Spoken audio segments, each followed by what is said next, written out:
Good morning. Good Welcome morning. to Playing in Traffic. Pit Pod, baby. You do the intro. You do it. No, you do it. Anthony, you do it. Hello, everybody. We're here on a pit pod, and we're going to be talking about history today. And there's special guests. There's Tony. There's Lindsay. Hi. There's the other Tony, which is me. And then we got Kelsey. Hey. And we're going to be talking part 2 about some of the false history that the WMSCOG teaches us, and we never thought to look it up. What the hell is up with that? We never thought to look it up. We trust you guys. You know, you cook for us, and you you love Watch our us. children. Yeah, so quickly. It's just like, oh, come for a Bible study. Here, I'll take your kid. Yeah.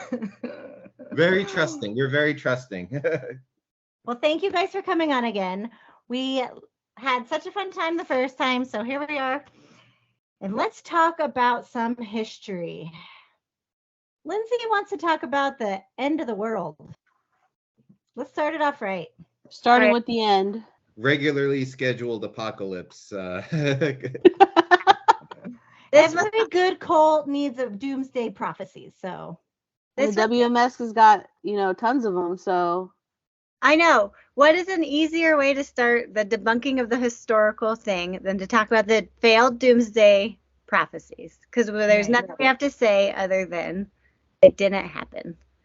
And as an outsider, that's a really fascinating aspect to the cult, is that they teach the doomsday stuff, and it's interesting when it doesn't happen and then members stay in and even actually get more and more like into the church. So I wanted to ask about some of it and talk about some of it. The first one, and everybody correct me if I'm wrong, 1988 was the first one, right?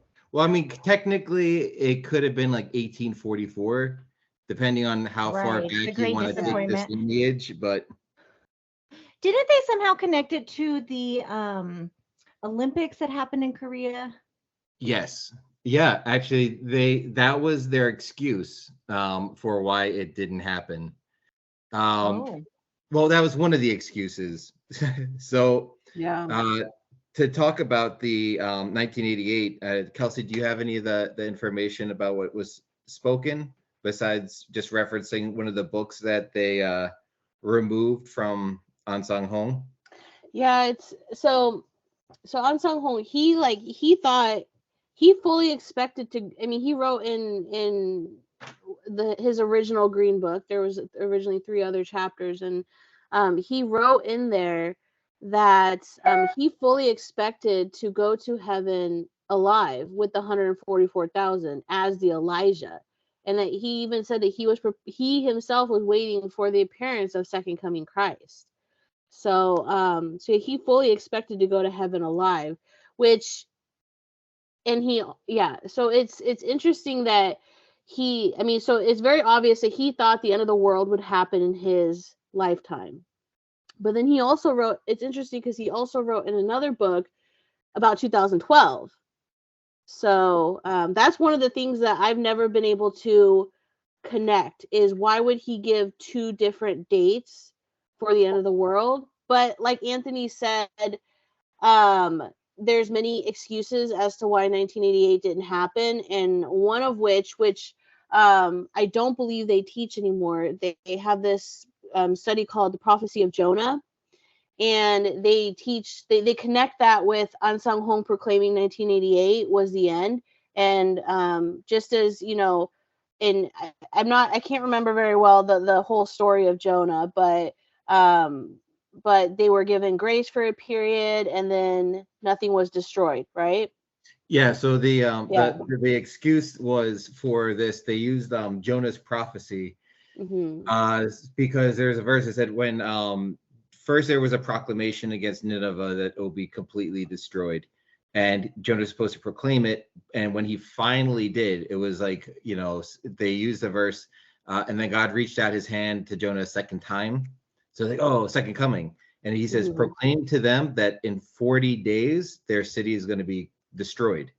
And then at the end of it, because they all repented, and even from the king, like, took off his, like, royal garbs and put on, like, sackcloth, and they repented, God decided not to destroy Nineveh after 40 days. But they say 40 days, 40 years. So 40 years after the second coming of Christ appears, 1948, plus 40 is 1988. But because of repentance, God decided not to destroy the world in 1988. Yeah, and they also said that if An Sang-hong hadn't predicted the world would be destroyed in 1988, he wouldn't be second coming Christ. Like, he had to have that false, they didn't use the word false, but that incorrect announcement. And so that's why I think, like, he proclaimed 1988 and then also 2012. If that's the only connection my brain can mention or can create, but yeah, he definitely said 1988, and yeah. I forgot about the Jonah study and how it was all prophesied that he would fail.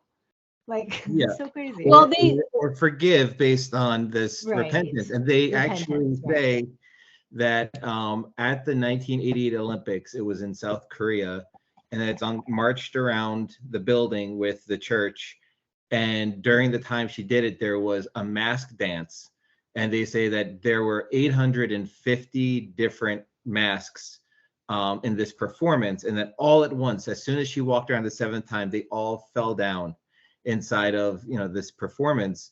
And they say that why 850 is because there were 850 false prophets that the Elijah stood up against. However, when I had watched the 1988 Olympics, I found footage of it online. It was a close but no cigar. Like, literally on the screen, they pop up that there was like 846. It's very close, very close, but there was just a few of those masks missing. It was very close, but it wasn't the number that they had said. And they're all about numbers. Yeah, it has to be exact because it's God. Why wouldn't they just use the accurate number? Just watch the news, use the accurate number, and then because in the Bible, there's 850. In the prophecy, so that's why they just rounded it up. But what the church can later say is that, well, the Bible was just rounding it up, because Zhang saw it and she knew, but they just thought it's good enough. We have an Olympic game.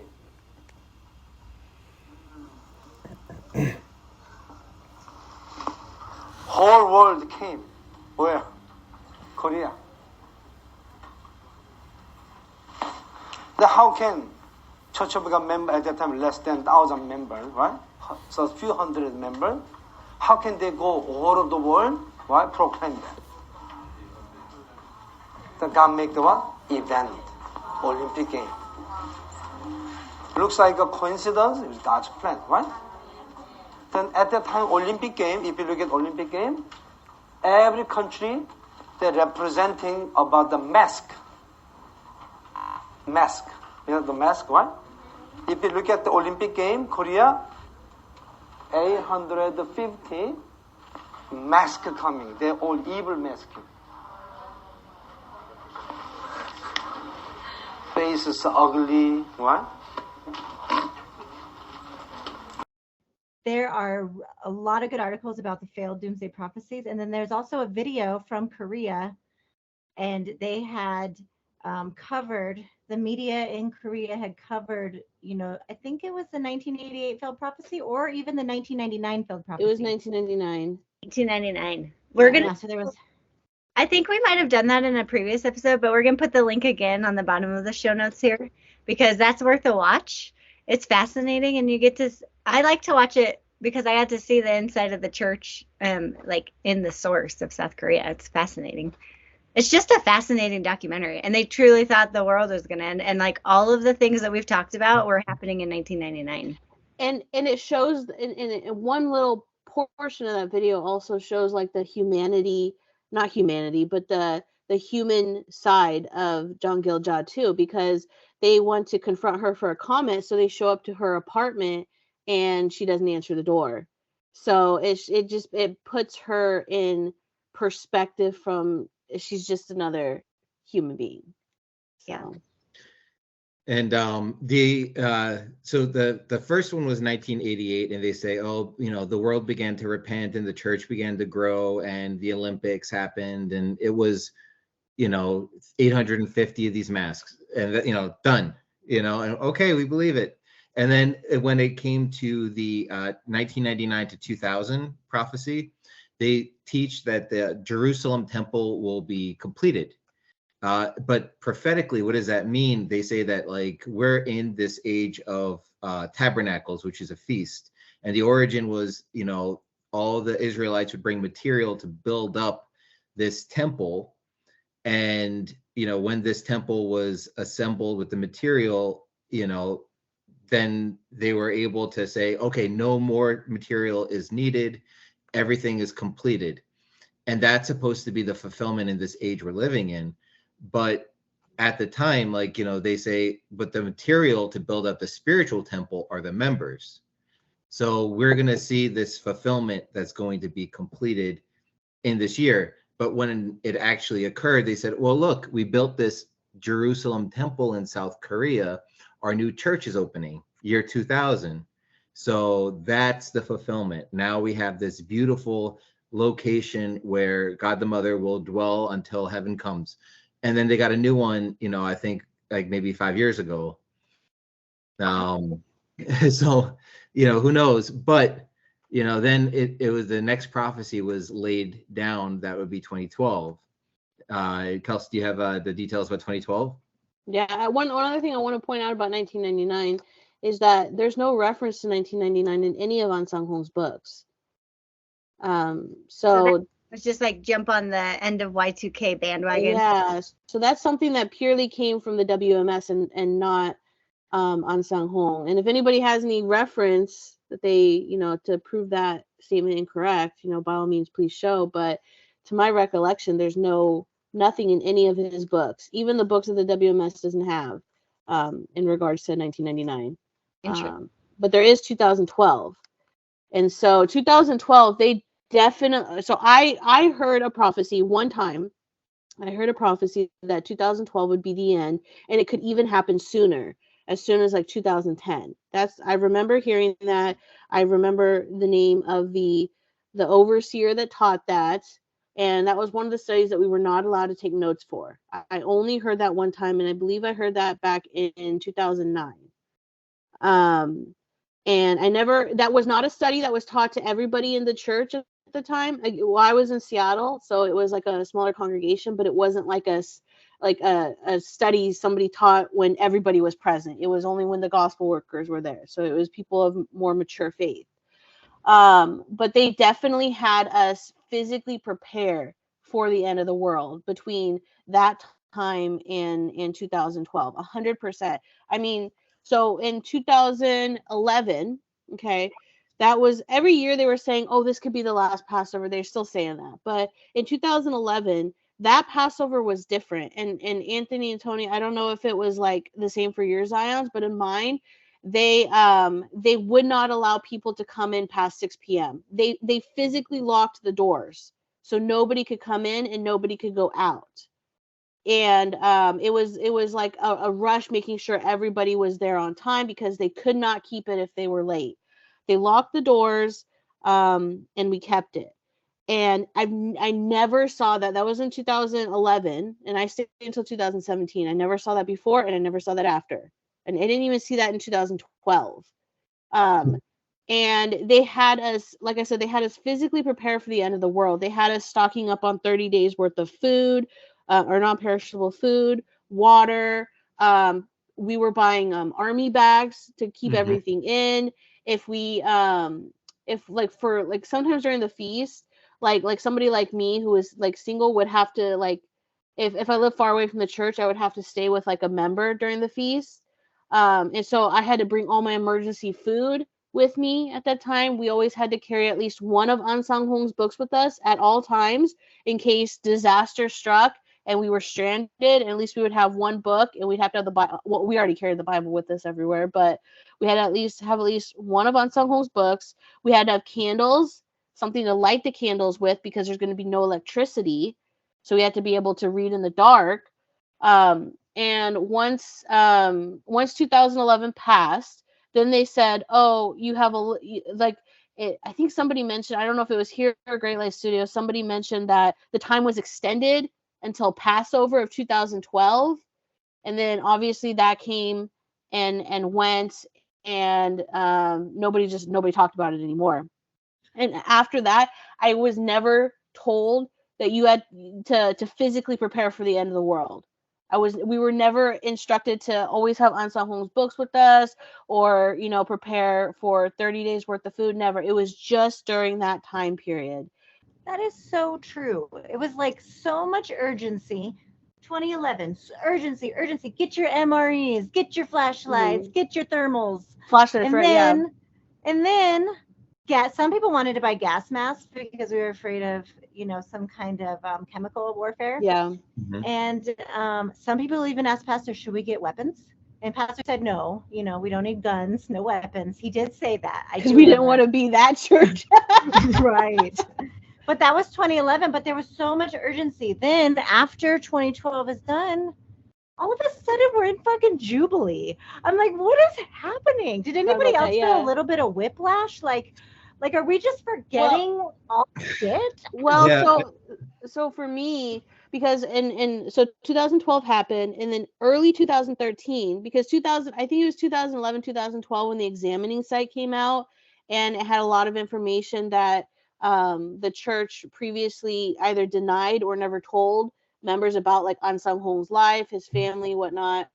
That there's other churches that believe in Unsung Home, and so the church had they sent the one prominent pastor to many locations across the U.S.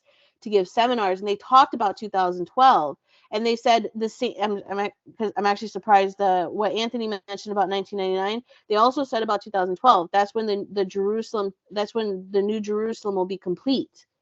And in my head at the time, I was thinking, wait a minute. New Jerusalem being complete means there should be no more preaching, because the prophecy and about building the tabernacle, there was a time when, Moses said, okay, no more materials, which the WMS teaches equates to Mother saying no more preaching, because now we have the 144,000. And so in my head, I was thinking, I was like, okay, but we're still preaching. What does it mean? And then they said, we'll find out the meaning of this prophecy when we go to heaven, which is their way of saying we don't have an explanation for it. And so, like, when you're a member and you're confronted with like something that's like a question that you don't have an answer to, or you can't think of an answer to, when the church, which you put all your belief in, is saying, okay, we'll cross that bridge when we get there in heaven. We'll learn about that later. Then your mind goes to, okay, I can just tuck that away. I don't need to think about that right now. And you just go along with it. So even though I was there and experienced everything about 2012, I told, when people said, oh, why did the church say 2012 will be the last year? I denied it, even though I heard it and physically prepared for it and saw the frenzy around it. I denied it. So it's like we gaslight our fucking selves. Yeah. Do you guys remember? I remember being told over and over, a prophecy cannot be understood until after it's fulfilled. Do you guys remember that? That's because it's easy to fill in the details after the fact. Right. But I remember saying that like several times over and over and over. Also, they taught that a prophecy can be fulfilled multiple times in multiple ways. Mm-hmm. Right. So. Well, I wanted to circle back. So when I was a member and I was being told about this, because, the way I described the 1999, it was the explanation I was given because they had mentioned it. They say, oh, in this year, it was the physical temple that was completed. Now we're working on the spiritual temple. And in 2011, I remember them saying, like, the days will be cut short. So this is the year. And then through 2012, we were just like, when is it going to happen? And then like the stones will cry out. That's why there was like the Mayan prophecy about, I think it was like December 21st or 23rd or something like that. So we were waiting till December, and that day came and went. And then in 2013, there was a video sermon that was sent out with General Pastor who said, oh, we're still in the sacred year, because the first month, 14th day is the Passover. So like 2 weeks before the Passover, so there we are in January, and they send this long letter for everyone to read. And then like after that happens and the Passover comes and goes, and they talk about the spiritual inspection. Just because a building is complete doesn't mean that like, it's inhabitable. It has to go through inspections, and some of the material there needs to be polished and shined, and, all these different sorts of things. And then they also said that, that we have all the main material, but what has to happen now is like the gold overlay has to be put down. So we need to preach to rich people, because now that like the base is there, now we need like the gold adornings to be added to everything. So it was like always like a little bit more. And then 2014 was the year of Jubilee, which you're right, it was like whiplash. But the concept of Jubilee is that anyone who was, enslaved or indebted, their debts were forgiven in that year, and they returned back to their home. So we're like, well, our home is heaven. So this is the year our debts are going to be completely forgiven, and we get to go back home, because it's 50 years, Jubilee 50 years after the establishment of the Church of God in 1964. So we're like, this is the year, but it wasn't the year. No, it was just a regular year. Surprising for you guys to talk about. Like I'm watching all of your guys' faces. It's like half laughing, half head holding. I feel like my heart is kind of racing because I forgot about all this, and yeah, I forgot about how all detailed it was. It wasn't just like, oh, it was a failed doomsday prophecy. It was like a daily thing that we thought about. It drove our actions, our behavior. Everything was based that we thought that we were going to heaven. Sometimes you find like these little relics of that time where like, we were like what Kelsey said, we were told the same thing in the East Coast. And then that they say that, this came from Mother. She wants us to always have these things on us.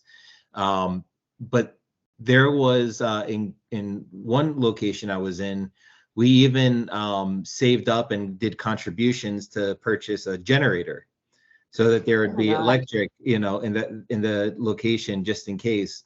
And then when I had moved to Maryland, there was a floor of the building that, they didn't do their renovations to yet. And it was used as like storage location. And when we went in there, we found like a whole bunch of these old gallons of water that have been sitting there since like 2011. And we had to throw them all away. But I took the pictures of like all these like water gallons that were just like sitting there because they had it because of the, the prophecy about the world coming to an end. And then, they just collected dust and had to be thrown out. But, they're like, this is when we were stockpiling for, 2012. I was at a flash mob of it's the end of the world as we I was thinking of Tony and her church, and I was like, I wish that she could think this is as funny as I do, but she's so scared right now. And I felt kind of guilty watching it. I remember like standing there watching this going like, this is so funny. And then I'm like, oh, it's not funny for some people. Like Tony is truly worried that the world is like about to end. Then when you look at the prophecy, in 1988, it should have been finished.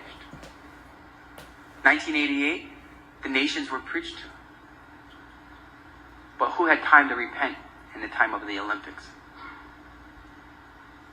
Father said, the whole world will know this truth, and then the end will come. Then how much of the whole world knows the end? How much of the whole world knows the Church of God now? Even now, what is our mission? Mass media. How much more will the people know? Then Mother already said, this is the year. Mother's already made the way for it to happen. And how much longer do you think Father is going to delay? very long. That's why we have to be like one of the two wise virgins, one of the two virgins. Out of the two, which one? Wise. What happened with the wise virgin? What did they have? They had oil and what? And a lamp. Meaning what? They had faith. So that's why. Think about it. If Father comes next week, but if your faith is not ready, then what should you start preparing?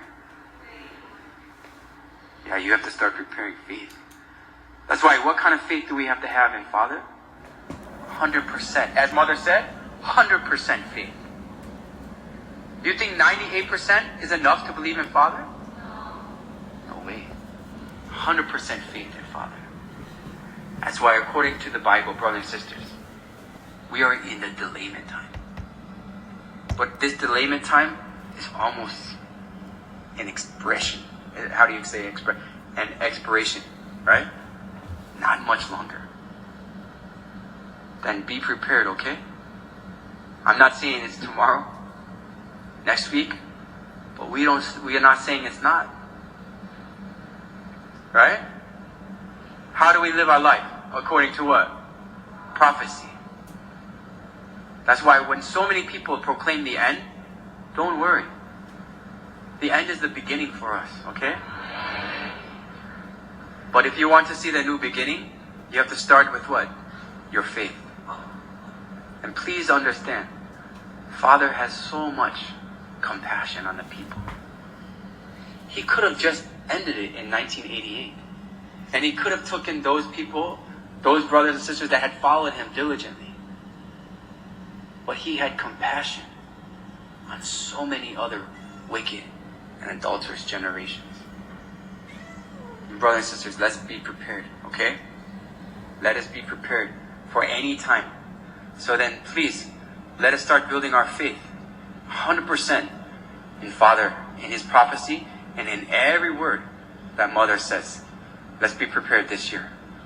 By this, I now conclude this evening Sabbath worship service. Can anybody explain? We have heard rumors that there is another prophecy coming up. Well, I Have you guys heard about before that one though. I remember, I think it was Edgar. He mentioned about 2018. I don't know if this. I wasn't in 2018, but he mentioned 2018 because that was the 100th birthday of An Sang Ho. That they were peddling in End of the World. Then was that? Did you guys experience that? Actually, that was one thing I forgot to mention that they made a big deal about. Not to backtrack, but to go back to 2012. This, there's so many of these doomsday prophecies that I'm going to be specific about which one. But the 2012 one, it was there because 2011, December 25th, because they used the lunar calendar to figure out when An Sang Ho and Zhang Giljia's birthdays are. Right. And they make us celebrate their birthday, this big commemoration. Can't celebrate Jesus' birthday, but we have to celebrate birthday. However, on that year, 2011, An's birthday appeared twice in that calendar year. Yeah. One at the very beginning in January, and then one in December on December 25th. And we had this big thing because this in 2012, his birthday didn't fall on the calendar at all. So just the way that the lunar calendar lines up with our solar calendar, they made a big deal about that. And then we went out, we did a flash mob on the East Coast. We did our own flash mob with like yellow scarves, and we were out in like Times Square and all these like New York City, like Grand Central Station too. Grand Central Station, we were there, That's and awesome. we were singing "He Has Come as King David" and let's go to the world, and we put on our scarves out of nowhere and just all started singing and marching and anyway. The other song that would have been funnier if you sang that one. Yeah. As we know it. Well, the news came finally. We did all this stuff for attention, and nobody wanted to like talk about it. But finally, a news person came, and it was like this little blurb in a newspaper that said we were out Christmas caroling. Yes, I love it. That's awesome. Oh my God. We were like, let's not pass this message around to the members. Let's add the video. I know there's a YouTube video out here. So they use those videos of you guys in New York doing that they use that for a lot of propaganda to show how amazing you guys were, how powerful the gospel was out there. So let's add that to the show notes, okay? Because I forgot about that too. So we were working hard day and night in the cold. We were working, we were preaching, we were singing, we were marching, we were proclaiming the end of the world. We were trying to save the world, right? Mm-hmm. Well, the other thing, Kelsey, you were talking about 2018. Yeah. And you're saying it was like the 100th year. Yeah. But also the other thing that they, not that it was taught from like the altar, but members, they had it in circulation, was a range from 2018 to 2028.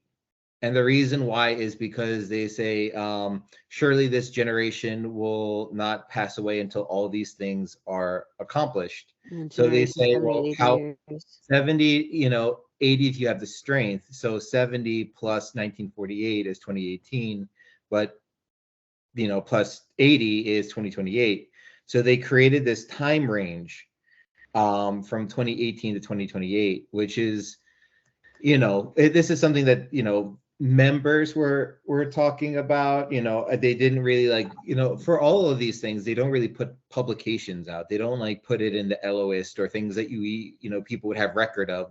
So they can have plausible deniability later. Yeah, exactly. But there's one that's current. If Kelsey already called this one. Oh, yes. Because a couple months ago I did some lives on YouTube for Great Light Studios with Jordan and Edgar, and Edgar was talking about the they were saying that they were talking about the end of the world prophecies, and I said, oh, I bet they're gonna say 2023 because that's the 80th birthday of John Gil-jah. And sure enough, I'm starting to hear from some former members that's their next one is, oh, it's her 80th birthday next year. And so that's definitely one. They just had it just started because they just had her 79th birthday. On the lunar calendar it's October 1st, so however that falls on our solar calendar, but usually October-November time frame. Yeah. Her Korean age, her American age. It's her Korean age is technically 80. Yeah, her Korean age. She's technically already 80 now. Right. But yeah. Happy belated birthday, Zong. Since we're on the topic. So I have my own theory about another one. So they haven't talked about this one, but this is one that I believe they will talk about soon. I'm calling it now. You're giving them ideas. Anthony's predictions. This is my. Yeah, this is. You're being a false prophet. I love it. Let's hear it. I'm sure that they already say that, but so this one is based on An Sang-hong's book, and I believe it's going to say year 2026, and here's why. Ooh. So they have a very popular one in The Mystery of God and the Spring of the Water of Life, chapter 24, the complete and the incomplete. Everyone knows about this particular illustration that they put inside of there. They used to just have one throne, but later on they added a second, another edition where they added a female sitting on the throne as well. But if you add up, there's from Adam to Noah, it says 1656 years. From Noah to Abraham, 352 years. From Abraham to Moses, 425. From Moses to Jesus, 1571. And then they stopped adding things up. So the next one is from Jesus to, from Jesus's crucifixion. It says the prophetic period of the 5th day is the time from the crucifixion, which they say is 30 AD. Until the death of Pope Pius VI, which they say is 1798. So that's 1,768 years in between. You add all that up, 5772. That's all the time frame from Pope Pius in 1798 from Adam. So that's, if you take 6,000 years, which they say is the whole time frame of the human existence and you reduce 5772, you get 228 years from Pope Pius until whenever. But when you add those two numbers up, 1798 plus 228, it's 2026. And I don't know if this isn't going to make sense. I think because it sounds like I'm just rattling off numbers. I mean, that's the logic that they applied. So, Yeah. But if you add all these numbers up, from the time of Adam, all the time frames that they put in the book until, for 6,000 years, it's 2026. Because that would be the last day, is what you The mean. end of the 6,000 full years. Right. Based on this book. Time will if tell. they say 2026, I called it. Me and An are right here. The reason why they do it. Oh, that would be so fun. Yeah, well, I put it out there now. So if they do, they'll have to. The stones will cry out. Yeah. Even the false prophets, even the former member false prophets on the pit pod. The reflection on them if they adopt, a teaching based from a false prophet. So this is a lot of end of the world talk. I know, but it was interesting. I'm glad that we talked about it though. Very triggering, but it makes me realize, because I'm not going to lie. Okay. And I talk about this all the time. North Korea is fucking messing with my head. I don't know if you guys saw the news this week. They were talking about, they shoot off the missiles that can hit in America. That stuff still sticks with me. Does it stick with you guys? Well, one thing that's important to realize about what North Korea says is that they lie a lot. Like they have all because do you know what's her name, the factor who left there? Oh yeah, she did a TED talk I watched, and it really, I heard this and it's always lingered with me because they say Kim Jong-un is an almighty God. And I guess that's why he messed up my my microphone for a second. And they were scared to have thoughts against the government or against him because they thought he could read their mind. So they were even afraid to think. And it reminded me of how we would have to be and how we would have to. I just got chills. She said that even there though, they suffer so much in their life, but they're told that as much as they're suffering, as much as they're going through, Kim Jong-un is actually going through even more. And she said, my heart was breaking for him because, he's undergoing all this suffering and all this pain, trying to keep us free. And, in actuality, even though she looked at him and her heart would break for his suffering, he didn't suffer at all. She's like, after I left, it took somebody else to tell me that Kim Jong-un is fat, that he's an overweight man. She's like, I didn't have the rationale to figure that out. And, they lied and they convinced people of all these things that were not true. So if they're saying like, oh, we have this missile technology, maybe they do, but they're also liars. They also don't always tell the truth about what kind of powers they have. And, they control the people in that way, and they're trying to continue on and spread, this misinformation out there. So I don't know if I fully believe everything that they say that they're capable of. But and to kind of tag on to that, I mean, it's not just North Korea. I mean, anytime there's something in the news, I'm sure with what's going on in Russia and Ukraine, right? I'm sure that churches like the WMS, they're looking at all these individual things and they're saying, oh, this is proof that we're living in the end times. But there's when you see the news is 9 times out of 10 always something negative, right? But then there's other ways to look at it. Okay, yes, North Korea might have the technology to shoot something over here, but I'm pretty sure we've been developing technology to spot that.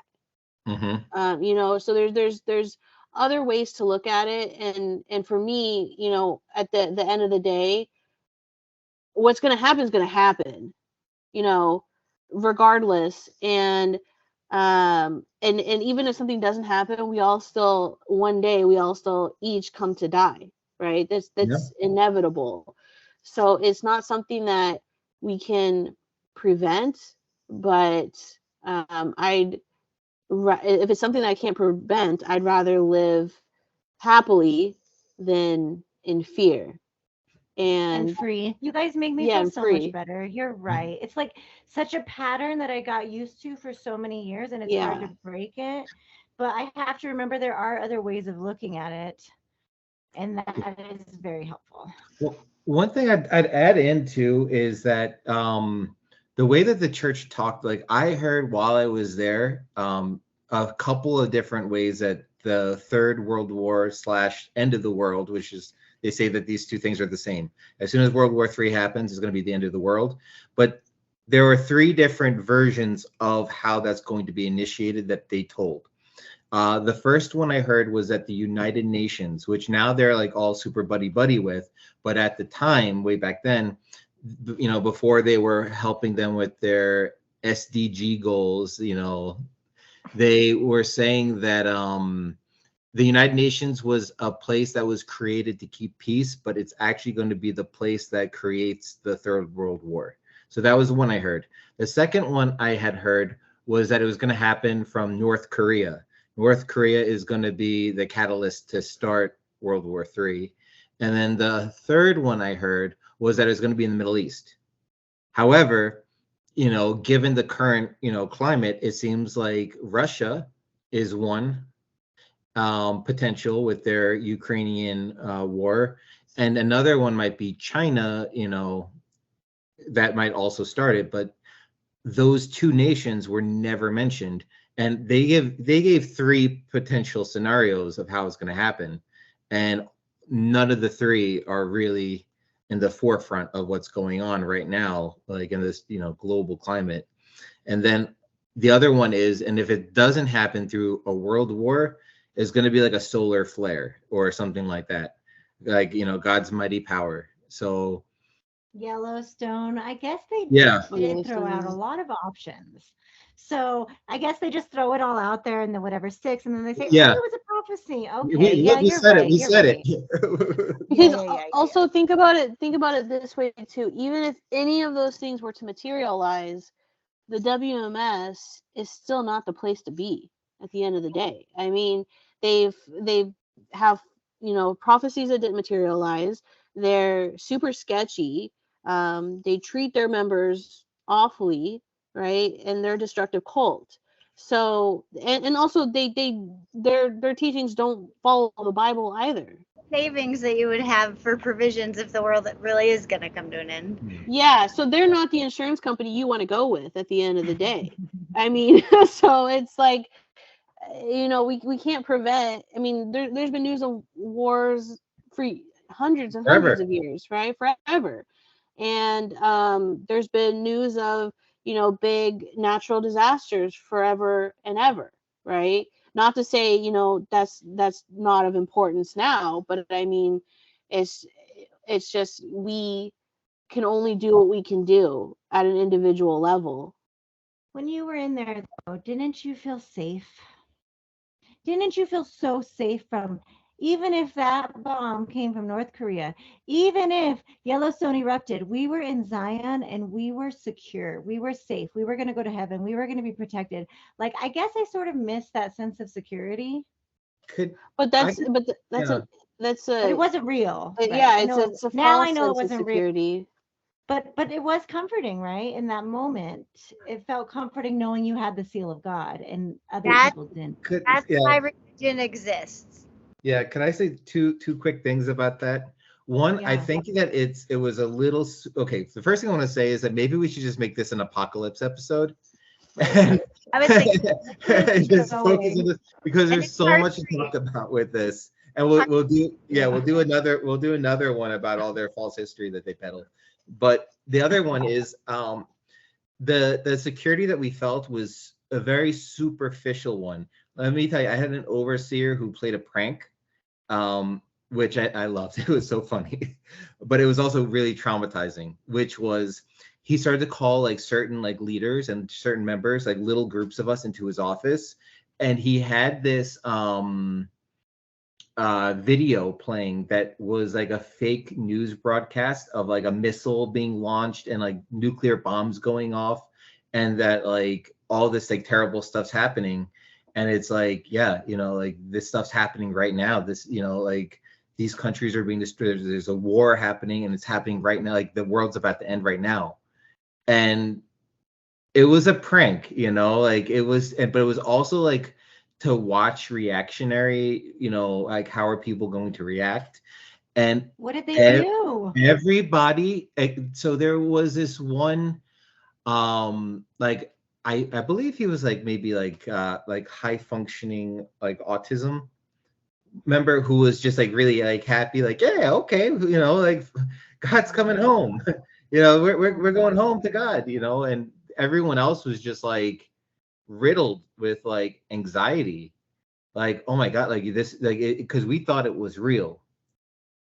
You know, we didn't know what was happening. Quiet? Was it like tension? It was extreme. Yeah, it was a lot of like, it felt like mourning. It felt like, you know, but the idea at the end was like, okay, now, you know, use this to go preach.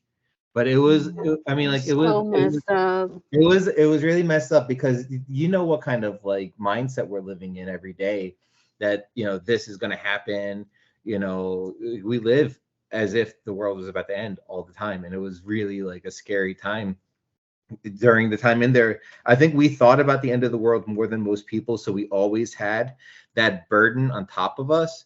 But we also felt like, even though it will happen, maybe like, I hope that I'm, you know, good enough not to die. Right. The trade-off of the pressure that you need to be doing enough to be good enough to go to heaven was probably less comforting than the idea that you were going to go to heaven. Yeah. Like the little bit of fear that we live with now, like about some sort of like war, disaster that everyone has, that everyone is aware of. It's a normal level of stress compared but to we're just, yeah, but we, you know, our minds have been geared to think about this a lot and to have that like stress. So sometimes the stress kind of just like reemerges because we're just used to living it with it. So then all of a sudden we see something and it's just like, that's a sign. Like, we're always pouncing on it. I have a YouTube video that I'm going to add to the show notes here from the WMSCOG telling us that stress is actually a good thing. So. Oh, yes. Okay. I've seen that video. I'm going to put it on the show notes, and it is infuriating because it starts off like stress can cause heart disease. And then it's like, but a little bit of stress is actually good for you and motivational. The end. Yeah, in the WMS, it wasn't a little bit of stress we had, though. Yeah. No, it was not. It was life or death all the time, constantly. Yeah. Can I ask a question to Lindsay? Yeah. Okay, Lindsay, imagine if you are the only one who knew that the world was going to end in a year. What would you do? Like, if you felt like, if you knew that the world was going to end, but you needed people to do something weird in order to like climb a mountain in order to be saved. Like, you had to climb, like, what would you do, like, in order to, like, there's only one place in the whole world. Because I've thought about why the WMSCOG bothers me so much, especially with these doomsday prophecies, is I cannot believe that there's not more extreme behavior. I would go crazy. I don't know how you guys kept your cool. I would, like, I couldn't handle that stress, like, even the thought of it. I don't know what I would do to get people to do it, but I'm surprised that there's not more radical behavior. It feels dangerous. That mindset feels dangerous to me. I think they're constantly brainstorming ways to get mass amounts of people baptized. Don't you think, you guys? Like, through seminars, through workshops, they're constantly trying to think, oh, what if we do this? What if we do this benefit? What if we do this orchestra concert? What if we do this cleanup? It's all just to lead people to baptism. Well, they have like a whole assembly of people in Korea. I mean, you guys have been to Korea. You know that they have that headquarters building that's like, you know, over 12 stories tall. They have departments of people, of Koreans divided into different departments by, you know, region, or it's literally like a business. You got your PR team, you got your, you know, so they have all these things that are coming out, like these new like slogans for the beginning of the year or something like that. That's not coming from John Gil-Ja. That's coming from a team of people who are coming together and brainstorming and launching a campaign. That's literally how that's working. And so that's so true. That's why it's so effective, because you have multiple minds working together to hash out, like, oh, it could go this way, it could go that way, Right. And you have that on a massive level in Korea, but then also in a local level, you have that within each group, right? So even like the little branch church is thinking, in my community, how can I do this? Okay, I'm going to do a blood drive for this little tiny disaster that happened. And it ends up being effective. And we've seen mayors that are supporting people. And yeah. So Lindsay, I do think in a way it is extreme. It's extreme in a manipulative, in a psychological way. And later it may manifest into, lots of different dangerous ways, things that happen. I don't know how to answer that question, because I have no idea. I would be like, put me on TV. I would be doing the same things that the churches do, right? Flash mobbing. Yeah, it's like, it seems tame that the members truly think like, I'm doing this because the world's gonna end. That it feels like a tame version of like what your brain really wants to do. I'm just because you really do feel, and then you feel super guilty that like you haven't led more people to do whatever it is that they need, because you're just like, oh my God, you're gonna die, and I don't want to look like a lunatic, I don't want to scream, I don't want to like go frantic, but like you really need to know that you're gonna die unless you follow me and do this what I tell you to do. Like that's how you feel like every day, and you feel like time's ticking, like you feel like the tick tick tick, like time's running out, and it's super stressful. I have to bear fruit. Yeah, I have to do it. I have to bring people. I have to save them. You have this like constant stress because, you're working on like very limited time in your mind. And then the other thing that really scared me is they would talk about this one prophecy, and there was a trip from the East Coast to Korea at sometime in either early 2012 or late 2011. They invited me to go, but at the time I was like still pretty new and I didn't even have a passport. But I had a roommate in the church who went, and I was a little like ticked off because he spent his rent and he left and he didn't tell us. we didn't have money. That's what people would do though. You got to do whatever you can to be able to afford that ticket. Yeah.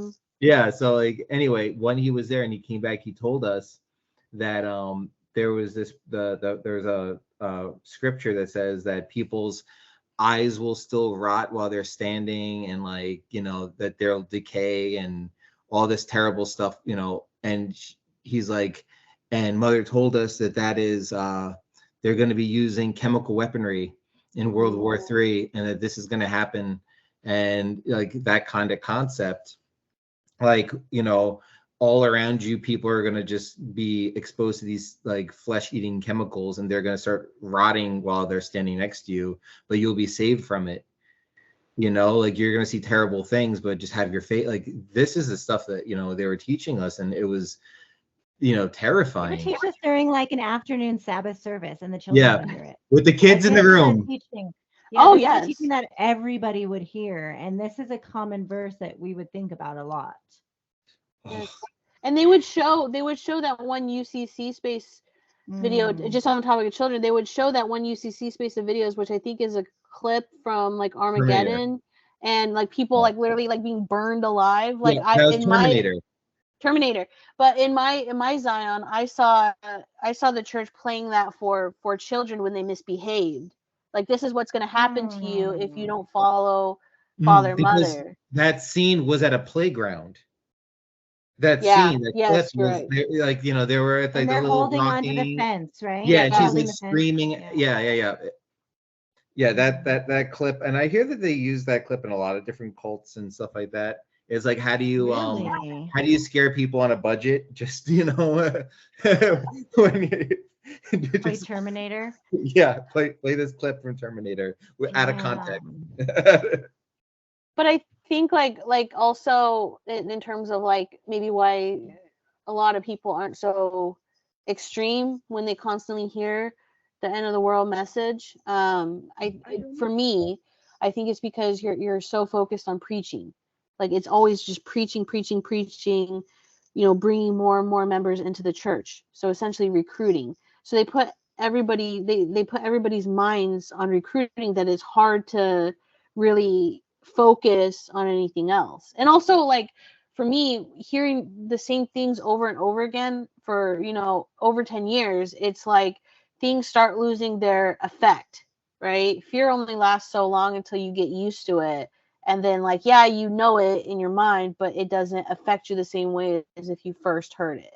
Yeah. You know what I mean? That called PTSD, because that's what happens when you have PTSD and you're in like a prolonged abusive situation. You kind of forget it's abusive at some point. You're out of it, and then you're like, oh shit, that wasn't normal. And so yeah, I wish that we could figure out a way to offer like free therapy to everybody as they come out, because I feel like that's so needed to, like, I mean, therapy is good for everybody, but like there's definitely PTSD from that.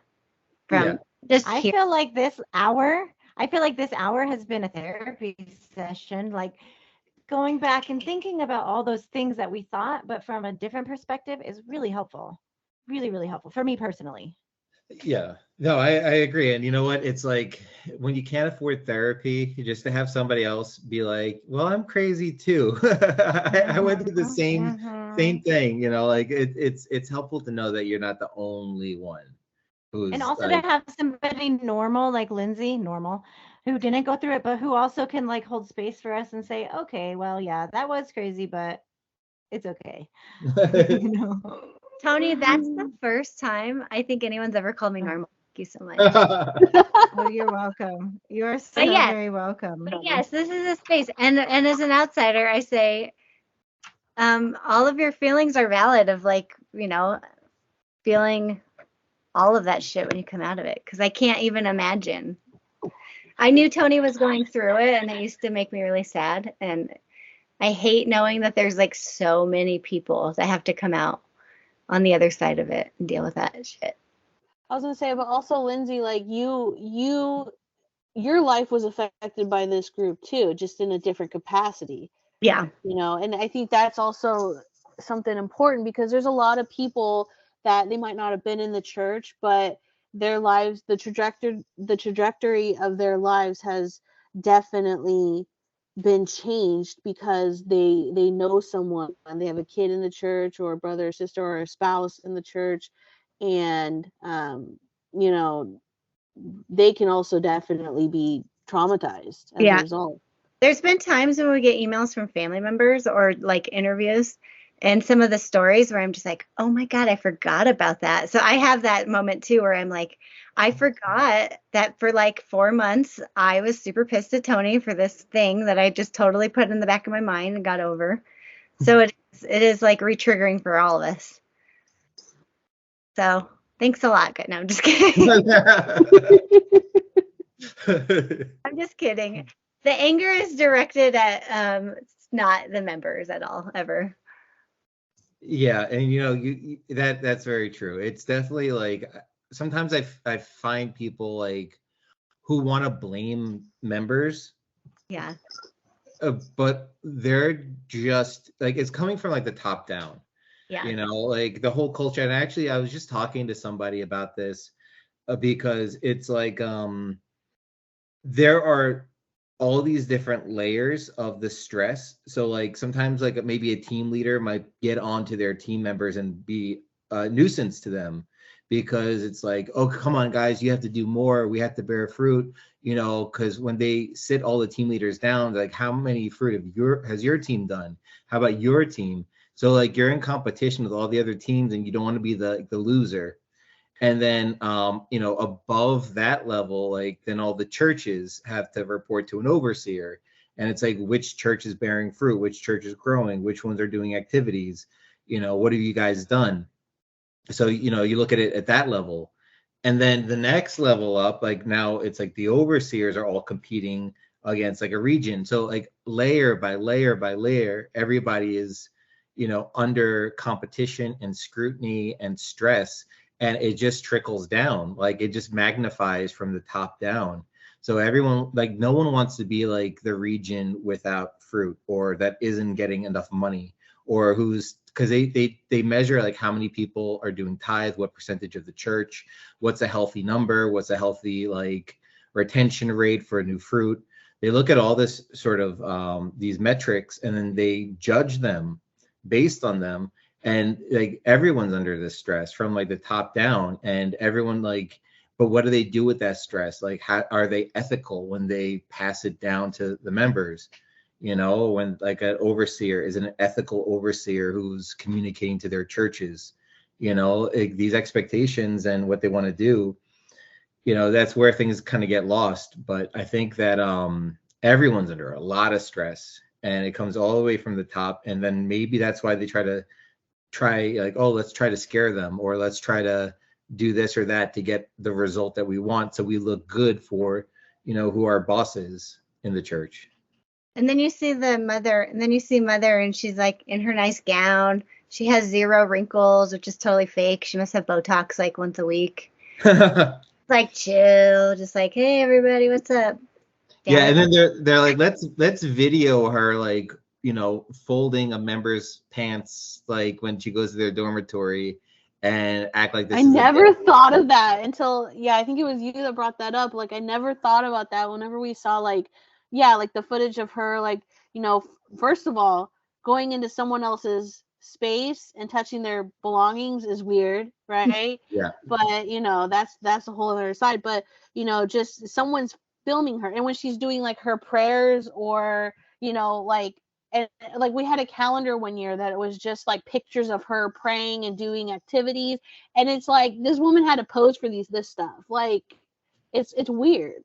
Not candid photos of an 80-year-old lady doing things. Oh no, even the church photos that you see of like members, it's nothing's candid. It's like when you see members walking down like a road with her, that's all staged. They say look to your neighbor, smile, laugh, pretend like you're talking. Like, it's all staged.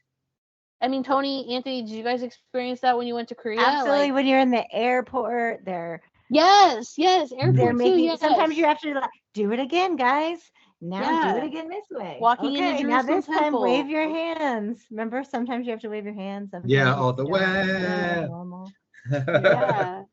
It's all staged. staged. If anybody who's gone to Korea knows that none of those pictures are candid. Not one single. Like, you can't take your own pictures, but the pictures they give you and the pictures they take, none of it's candid. You know, videos of mother, Zhang Gilja, comforting the people and like having these deep conversations with them. They prick them first. She's like, I love you.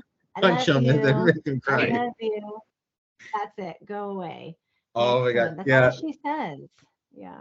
That's actually one of the things that I like I want to like have like a cartoon made where it's like, you know, like somebody's coming to her with like a real problem, and then she's just like, I love you, and it's like, wow, did you hear, like, you know, all the the Korean, I didn't understand what you said. Did you hear what you said? Bear good fruit. Amen. You spoke prophecy. Wow, do you understand what this means? Like, you know, just she like answered all my problems with just by saying that. No. Yeah, it's like, you know, and then like the next person with a different problem gets the same response, and it's just like you know, there's really like very little done. But you know what? That actually brings us back to the topic of the fake letters to mother. I think when members go to visit, those letters are also kind of read through, so they give her kind of like prompts about, okay, you this can just person filter on your name. Look at all the stuff that you sent. Yeah, and then just say, okay, you know, this one's having a problem with their mom, or this one's having, you know, an issue with this or that, and then just kind of regurgitate that back to them. You know, like it's like the Wizard of Oz, like the man behind the curtain. You know, it's not an all-powerful, mighty. It's just, you know, it's all just smoke and mirrors. It kind of seems so obvious, but at the time it didn't. At the time, when you write your letters to mother, you pick the nicest paper, the nicest pen. You'll even spray perfume on it and like make it so perfect, right? Kelsey's laughing. You That's remember? true. That's true. And then and you put it in this really pretty font. Yeah. sometimes people would make like those little stamps that they would do in the old day where they would like melt it on, Oh my gosh. they would like melt Fancy. The seal. Yeah, the wax. Yeah, crazy. They would spend all this time making this, but it was only to get your information. Oh my God, it's so obvious, but why didn't I not think about that? It's actually really sad. Well, and yeah, exactly, because they have not only they say they burn the paper letters, but more people write. I mean, my church encourages us to write a letter to Mother every single day. So you and you keep it very simple and to the point. And so, like, if somebody were to look up my name, I'm sure they keep that information in a database. All you gotta do is filter on Kelsey, and you go all the letters Kelsey wrote, when she wrote them, and so. And all private shit that you thought you were saying to God. That is so fucked. Yeah. Think about the things that you would say to God. If you thought that God or Jesus or whoever you think is God is here in this earth and you wanted to tell them all your deepest, darkest things, that's the things that they have on us. Which I never understood why we had to write the letter. What the difference between that and praying was. Praying. I will admit it. I did find a journal when I was like a teenager, and I wrote letters to Jesus. And they're pretty embarrassing. I would never want those in a database, guys. Yeah, it's like they say we burn the letters after we scan them and file them. Yeah. This is reminding me of Nexium. You know how they had that little group and they had collateral where that's what this is reminding me of. Maybe that was sort of their way of having collateral. Yeah, because if somebody confessed to doing something really dumb or illegal in those, the church can be like, "Oh, I got this on you." Dude, not saying they do that, but the possibility is there. Damn, that could be a reason why people would stay if they knew that they had been like, "Hey, Mother, the body's buried in the woods," and now they know. Oh shit! I wrote that on a piece of paper and it's a log somewhere. Right. Allegedly. Allegedly. Yeah. Listen to the disclaimer song. Take it off for us. Sing the disclaimer. Damn. Can I tell one story of something I saw when I was in Korea? Yeah. Okay. Because again, people think that when you go to Korea, you don't, most members do not get one-on-one time with her. Some do. I didn't even notice the cat is cute. So most members, they don't get one-on-one time with Mother. And so it's you have to, usually they'll prepare like a sentence and they'll have like a Korean member translate it for them so they can say the Korean sentence to Mother. But she doesn't, like, you don't get to just go up to her and start talking. Like the second time I went to Korea, I think we went from the airport to Okcheon, the Go and Come Institute, and Jang Gil-ja was there. She was at the front, and she was walking. We entered the room. We prayed. She was walking out. One of the members walked up to her, and he knelt down in front of her and started crying. And I heard and saw her motion towards a missionary to come get him and remove him. So it's not like the Bible where you see someone going up to Jesus, going down and praying and saying, "Please help me." Jesus didn't say, "Hey, Paul, come get this guy." Like, so I remember being pretty surprised about that, because everything is like in a line. Like whoever's gonna, like, everything has to be arranged, and whoever's gonna speak to her, it's all prearranged. Yes, nothing on any of those trips is candid. Absolutely. Like, I remember one member went to Korea and came back and said, "Oh, I had one-on-one time with Mother, and Mother said thank you for relocating for the gospel." And then I was just, because they moved, they were sent somewhere to move, right? For the purpose of starting to build up another one of the Zions. And in my head, I'm like, well, that's not very spectacular. I mean, like, they know where we're all located, right? They manage us. So like I know who manages the North America region. Like, I mean, it's not spectacular in any way. It's just saying, thank you for changing your whole life. It's, so I would see some people come back saying, oh, mother said this, and I was just so shocked. How did anybody know? It's like, there's ways to know. We've heard this a lot in our interviews with members that have left. Like I've heard this from a few people, if before they go to Korea, if they're having doubts and they're like, I'm going to like put it in my mind to see if mother can like really hear me, and like look for a sign. And then when they go, it doesn't happen. And they're like, for them. Yeah. And then the guilt's put back on them that, oh, they shouldn't have been testing God. Yeah. Yeah. Mother shouldn't have to do a sign for you to believe in her. Yeah. Right. Christian mentality. I remember when I was religious in high school, that was the whole thing. Like, don't test God. Don't try to ask God to do these special things. He doesn't do that. To circle this back to, the whole apocalypse stuff is that a lot of times the members would feel like invincible because they thought that they had the seal of God. Yeah. And they would sometimes they would if there was like a new construction where there's a church with a cross on top, like they would go up there without the proper equipment in order to like knock the cross off the top of the church. And they're like, oh, it's okay, I'm sealed, but they're doing something super dangerous. And like that whole concept is, oh, they're so, sometimes it's in the favor of the person, depends on the mood of the church leader. But if they would fall, it was like, oh, they were testing God. Like, no matter what, if something like positive happened, it was good faith. But if you did something and you got hurt or something, it was you were testing God. You should have been more cautious. So no matter what, like the seal of God is like, don't test the seal of God. Don't try to see if you have it, because then you're testing God and then you'll not have it. Do you guys remember the one, I don't know if it was one of the like Clouds Like Dove videos or the Warrior Truth videos, which are videos of members going to Korea to meet Jong. But there was one member who, this one always stuck out in my head. He said, I'm going to preach the kamikaze way. If I perish, I perish. Yes. What is that supposed to mean?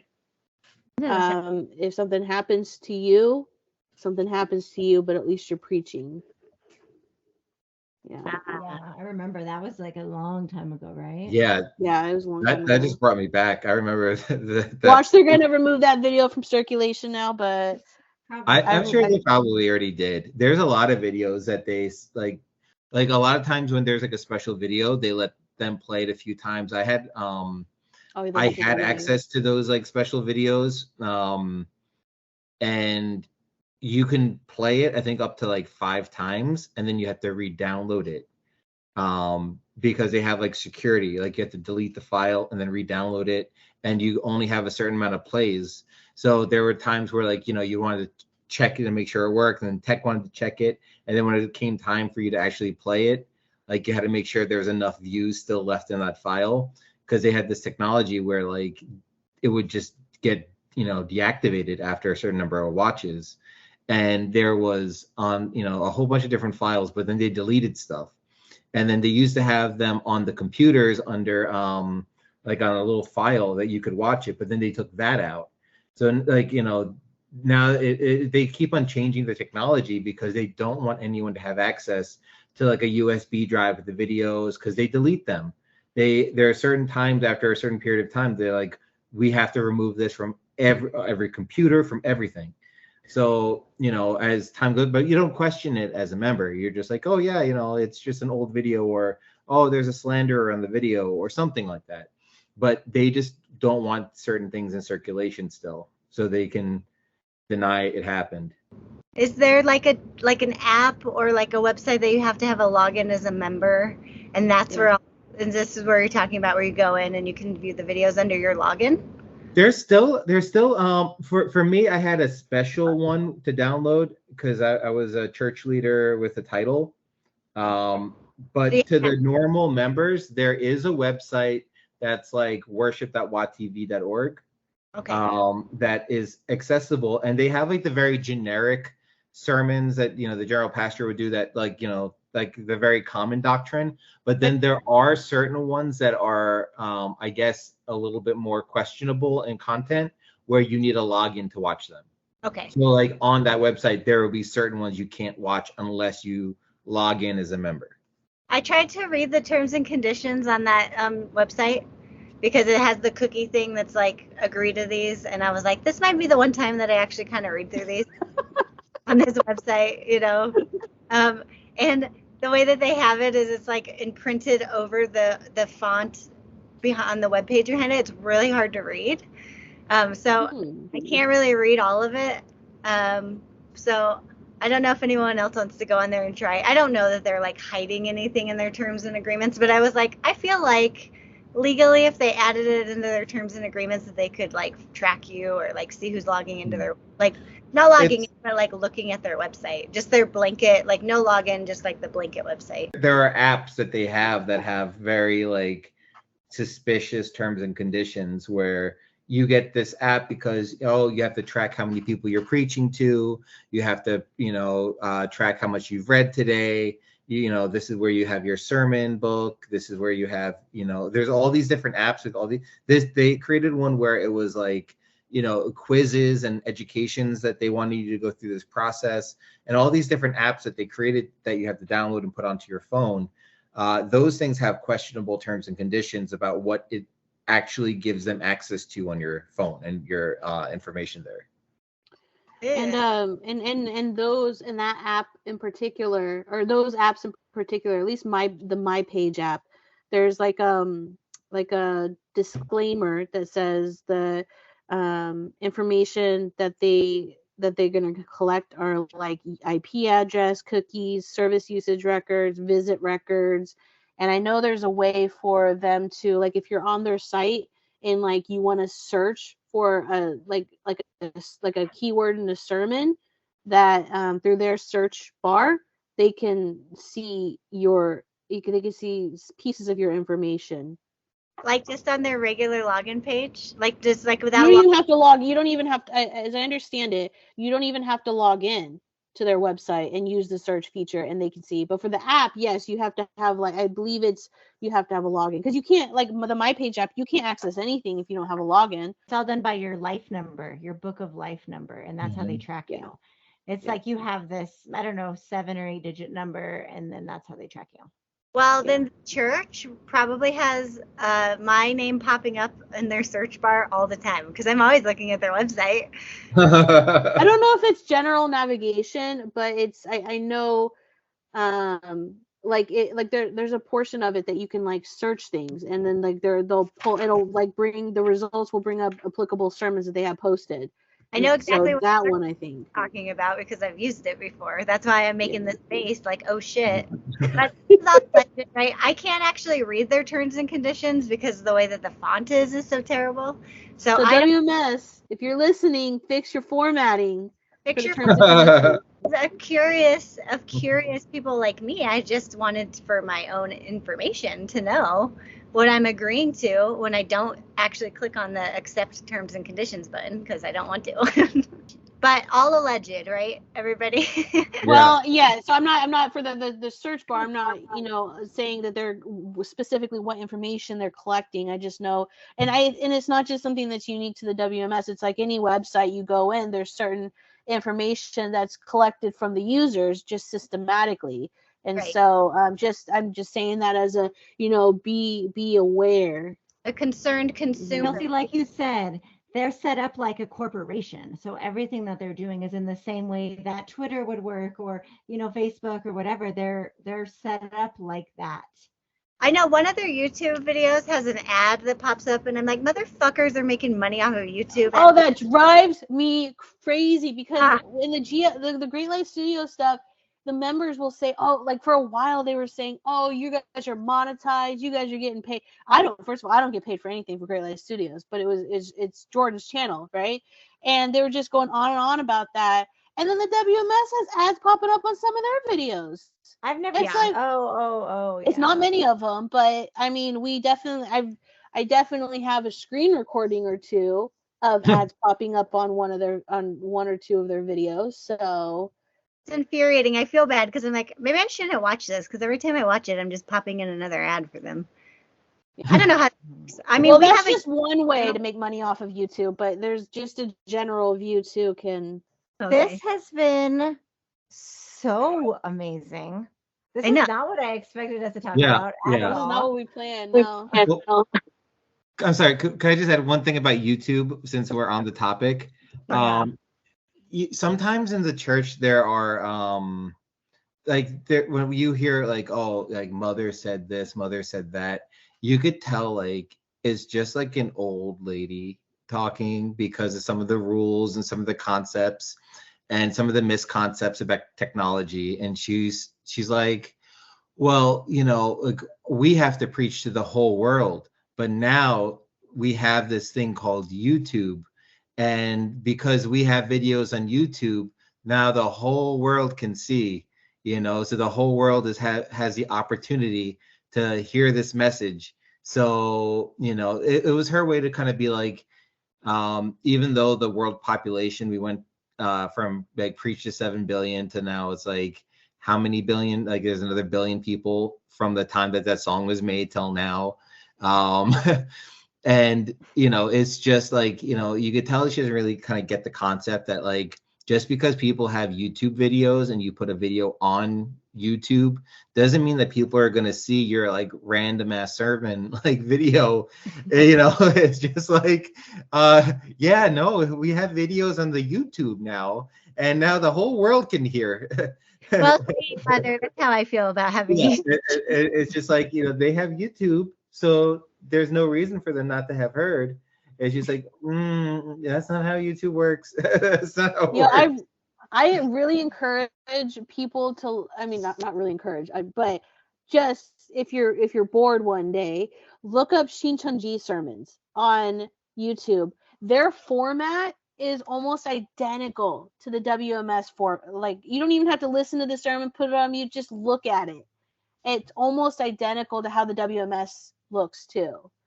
So that actually was really helpful for me during my time leaving the Church of God is Shincheonji videos, because their propaganda videos are like identical, and then their sermons are designed the exact same way. Like, I know I was really uncomfortable because they begin it with like a prayer, so I'd skip that part because just like anyone else praying, like it was just uncomfortable for me.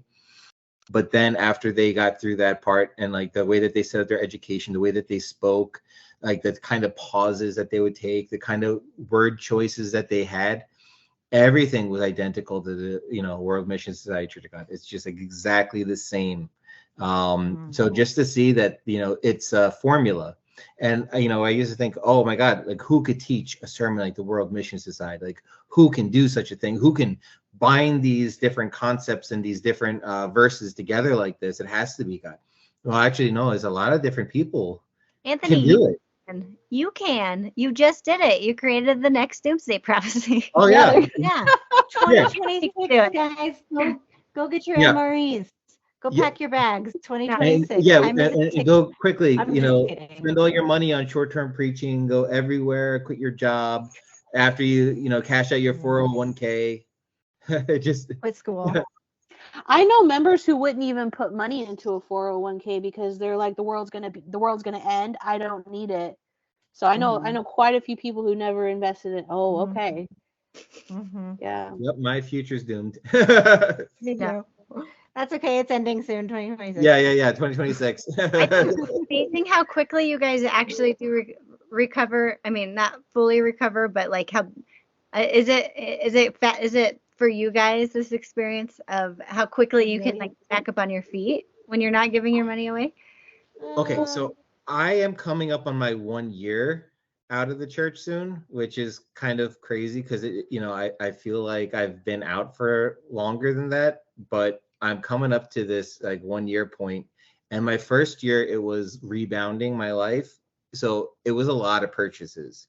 It was like, I don't have this, I don't have that. I was living by myself for the first time in my life, and there was a lot of pieces of furniture and things I needed that just weren't there, and experiences I'd never had, things like I was really looking to do.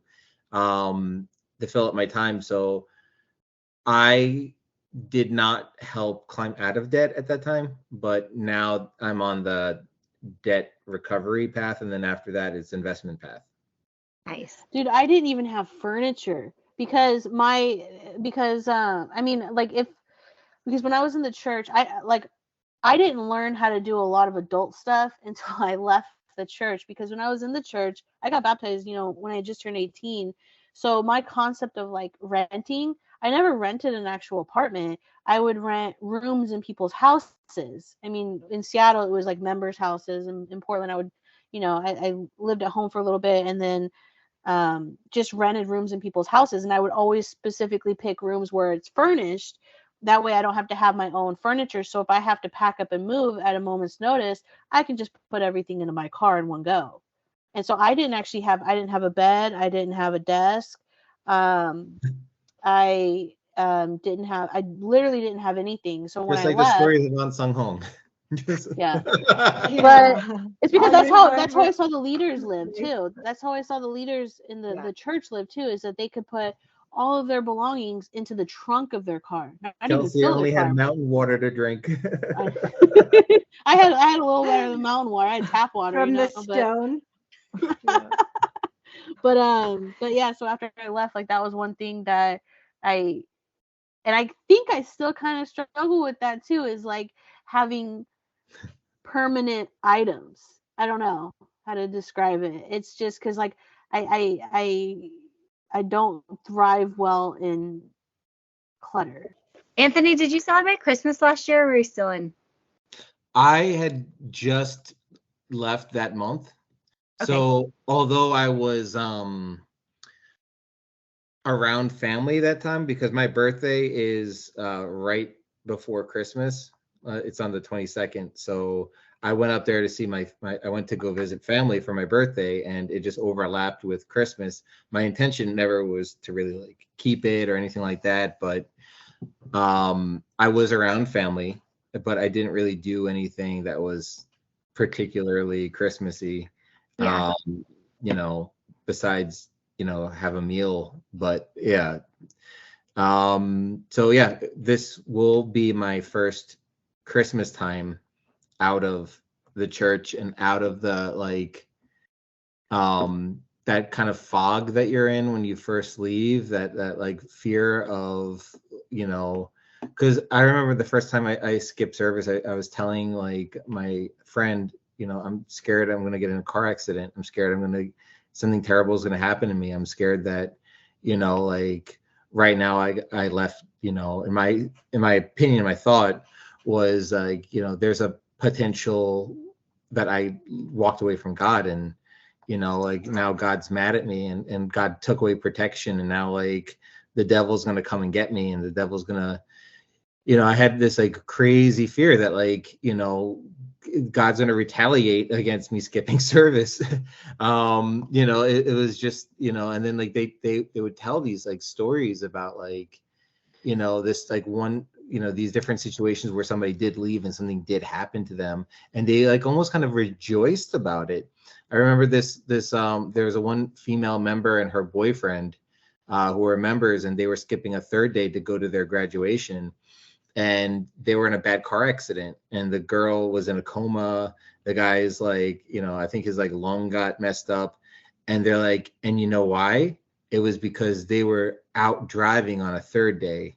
And it was crazy. So I definitely had a lot of fear, but now I don't know, like I don't know how I feel about it in total. I do know that a lot of the stories that they explain about Christmas are not true. They say that like, it's Saturnalia, it's about this and that, but actually like all the things that they say, like they don't line up exactly. Like there were feasts in December that the Roman pagans would keep, but it never overlapped with December 25th. It was always like a couple weeks before. Then like it's the winter solstice, but usually the winter solstice is on my birthday, or the 21st or the 22nd. That's a winter solstice. That's a cusp, baby. Yeah. So it's like you're right there. You're right on the 21st or 22nd. That's like they call it the winter solstice. Yeah. And that's like the darkest day of the year. And they say that that's what Christmas is based off of. But I'm like, well, I celebrate my birthday. So does that mean like I'm celebrating, the sun god on my birthday? Because it's and then, that you look at the way that they talk about Christmas and they say that it's Mithra, but there's no historical evidence of them celebrating like, Sol Invictus or anything like that until. And Mithra's Persian. Christmas. You guys want to do a part 4 because we already have a part 3 coming up. Do you guys want to do a Christmas special part 4? Yeah. Oh, jingle bells! Let's do you it. guys come back on and help us talk about debunk the historical inaccuracies of the Christmas hatred. Yeah. Yeah. It's just shit on Christmas, but from all angles. But we have a part 3 coming up of all the things we meant to actually talk about today. Yeah, and we never got to. Part 3, and we'll do a part 4. We'll do that right before Christmas. I think sounds great. Cool. Are you guys good with that? Can we have 2 more times of you guys? We just love you guys so much. You guys just have to be on here every It's time. a blast. I'm really glad that I got through Doomsday with you. I'm really glad that we did not die. And We're World still War here. III did not happen. Me too, guys. Yeah, until 2026. Okay. Or 2028, the latest. And if it didn't happen, it was the members' fault. Yeah, Yes. they weren't ready. They didn't work hard enough. We're just kidding, guys. It's not your fault. They work way hard. All right. Members work way harder than the guys at the top. So Yeah. Hmm. And Mother, Yeah. fishy little outfit. Oh, there. What's under the handbook? A lot of lies. And money. Lies and money and our souls. All of your money is just shoved up her dress. Yeah, underneath. There's a lot of pockets under there. Take a nap on it. And we'll add all the things to the show notes. Thank you guys so much. We love you. But for real, but in a real, genuine, sincere way. Okay. We love you for who you are. not what you can do for us.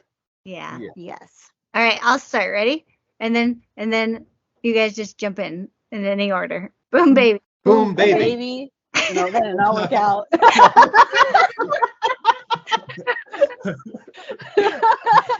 Guys, we Chaos have to is have not one good. mind. We have to have one mind.